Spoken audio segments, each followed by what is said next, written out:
राधे राधे दोस्तों। विवाह के समय 7 फेरे और 7 वचन क्यों लिए जाते हैं और 7 वचनों में पति पत्नी एक दूसरे से क्या वादा करते हैं। विवाह के समय 7 फेरे और वचन लेना का विधान है। आइए जानते हैं कि इन वचनों और फेरों का क्या महत्व है और इनका क्या अर्थ है। विवाह एक संस्कार है जिसमें वर वधू एक दूसरे को अपना सब कुछ समर्पित कर देते हैं। साथ ही विवाह वो पवित्र बंधन है जो कि सिर्फ दो लोगों का मिलन है, बल्कि यह उत्तरदायित्व का वहन करना भी सिखाता है और विवाह के समय अग्नि को साक्षी मानकर 7 फेरे लेते हैं। साथ ही जिंदगी से जुड़े कुछ खास वचन भी लेते हैं। धार्मिक मान्यता है कि हिंदू प्रथा में 7 फेरे और वचन के बिना विवाह संपन्न नहीं होता। लेकिन क्या आपको पता है कि 7 फेरे और वचन क्यों लिए जाते हैं? आइए जानते हैं क्यों लिए जाते हैं 7 फेरे। विवाह के समय वर वधू का पाणिग्रहण संस्कार में शामिल होता है। पाणिग्रहण संस्कार उन 16 संस्कारों में से एक है जो विवाह के समय होता है। वहीं शादी में वर वधू द्वारा अग्नि के समक्ष लिए जाने वाले फेरों की संख्या 7 होने की भी वजह है। ऐसा माना गया है कि मानव शरीर में 7 केंद्र स्थित होते हैं। योग ज्ञान के मुताबिक मानव शरीर में ऊर्जा और शक्ति के 7 केंद्र होते हैं। इन्हें चक्र कहा जाता है।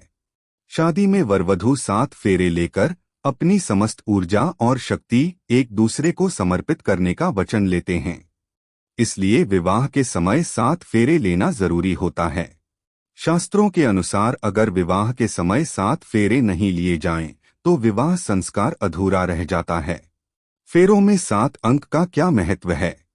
शास्त्रों के अनुसार पृथ्वी पर सारी महत्वपूर्ण चीजों की संख्या 7 ही मानी गई है, जैसे संगीत के 7 सुर, इंद्रधनुष के 7 रंग, 7 समुद्र, सप्तऋषि, 7 दिन, 7 चक्र, मनुष्य की 7 क्रियाएं, 7 तारे आदि।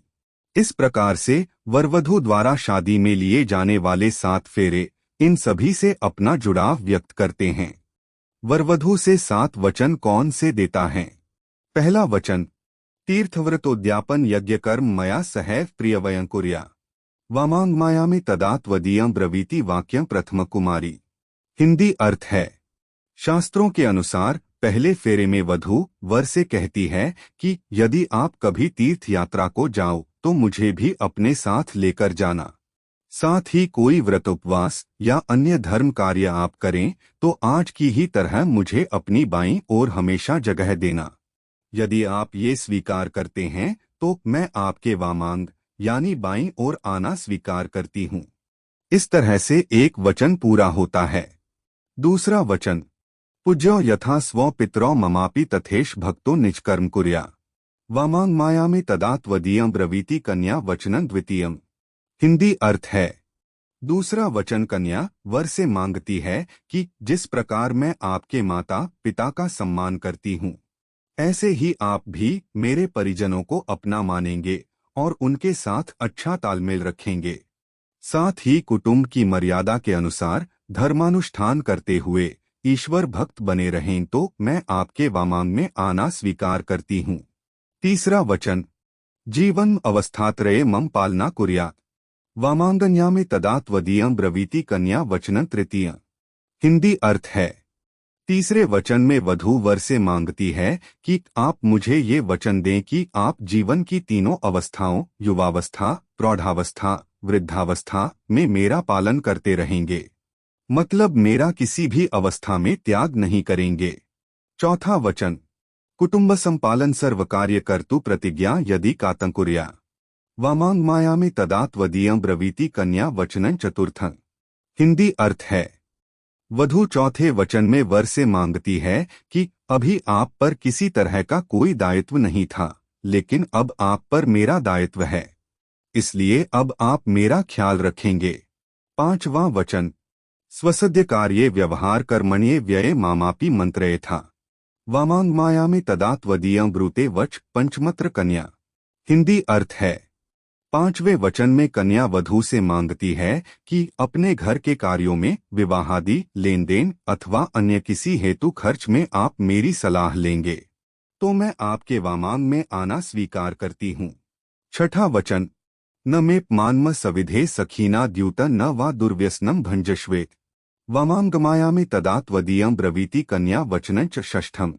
हिंदी अर्थ है, शादी के छठे फेरे में दुल्हन दूल्हे से ये वचन मांगती है कि अगर मैं अपनी सखियों, परिवार या अन्य लोगों के बीच बैठी हूँ तो आप कभी मेरा सामाजिक रूप से अपमान नहीं करेंगे। सातवां वचन, परस्त्रिय मातृस्मा समीक्ष्य स्नेह सदा चेन्मयी कांत कुर्या वामांगमायामि तदा त्वदीयं ब्रूते वच सप्तमत्र कन्या।